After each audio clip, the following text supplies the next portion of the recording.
أنا شبه لا ضاسة كمان كدب همر اللي يصاب الدلي جبهة همر اللي يصاب الدلي مركا شقدي أو أنا شقدي بجرا على يصابت أنا أدو كلي صابت مالي صابت عمر آدن محمد oo magaciisa afgarashadu yahay Zakariya waxa uu ku dhashay tuulada Ceelboon oo ka tirsan degmada Waajid ee gobolka Bakool yaraantiisii ayaa ugu dambeysay dugsi Quraanka mana xasuusto xitaa suuradda iyo aayadda uu kaga tagay juska labaad waba hadii ay laba-labeentiisu sax tahay ilaa jus iyo yakasa دور جزء كذا لب جزء كذا لب جزء كذا عمر آدن محمد oo magaciisa afgarashadu yahay Zakariya iyo Cabdulla Ahmed Muude oo magaciisa aqoonsiga argagixisadu yahay Cabdiwaaxid ayaa 13 November sanadkii tagay si wada jir ah u dilay Allah u naxariistay Cali Cabdulla Maxamed oo ka tirsanaa ciidamada xoogga dalka laakiin dadaalka wiilasha aan muuqan ee suga amniga shacabka ayaa midna naafiyay kan karana isaga oo bad qaba ku soo wada siman labadaba gacmaha sharciga isagoo meel taagan oo jaad inay wax gadanay ma aqaan meel taagan mashquulsan afkiisna dhankaas iga jeeda ya gadaal ugu maaday yaa saasa bad ku dhuftay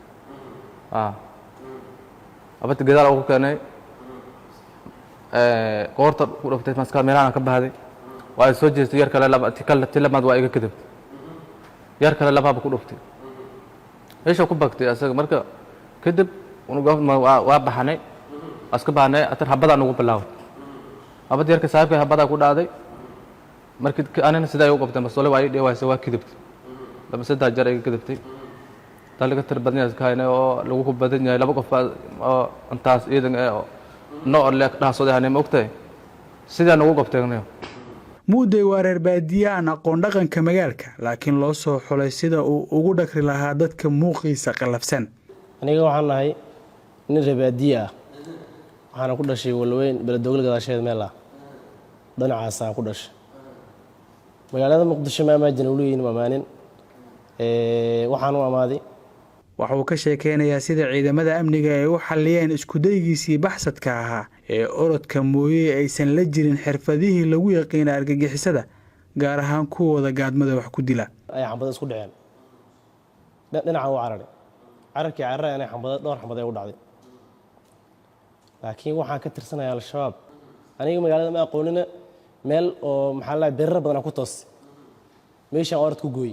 aniga oo cararaya dhowr xambada ay u dhacday midii uu dareed dhabarka ay dhacdo nolosha ay dhaaf fadhiisatay tii amir ay u dabaysay ilaa ay isbitaal ligay Umar waxa uu tababar ku soo qaatay ceel cadde oo ka tirsan Jubbaland 2014 Janaale Danow Mashalay Shalaambood Buufo number 60 number Konton Bariire Afgooye iyo Qoryoole ayuu ka qayb galay weerar gaadma ah oo argagixisadu geysatay hadalkiisa oo yar iyo sida uu ugu dhaga nugul yahay hadalka horjoogayaashiisa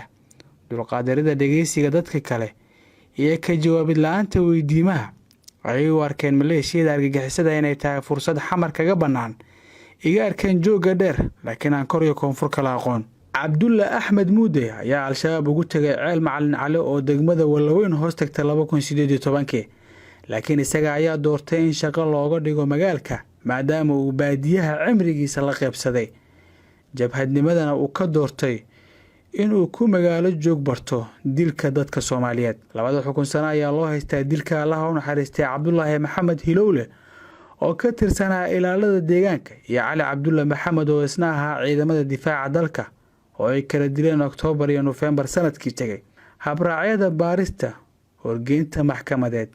iyo dhageysiga kama dambaysta ayaa soo ilaatay bishan 10keedii sababta ay intaas u qaatay ayaana ahayd in qaybaha caafimaadka ciidamada ay la tacaalayeen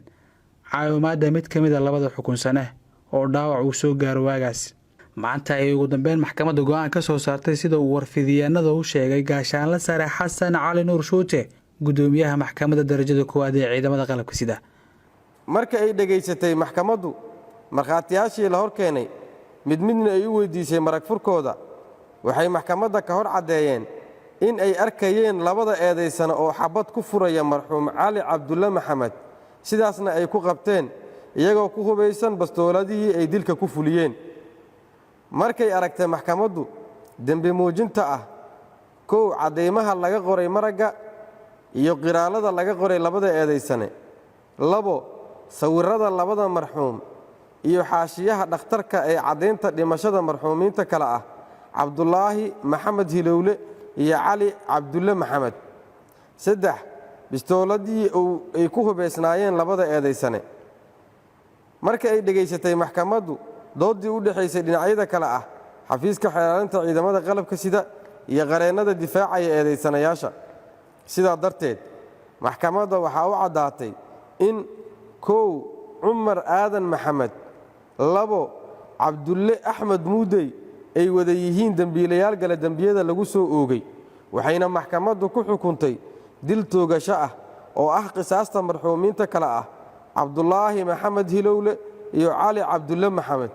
ciddii aan ku qanacsanayn xukunka maxkamadda waxaa u fulan raacfaan. wabilaahi towfiiq.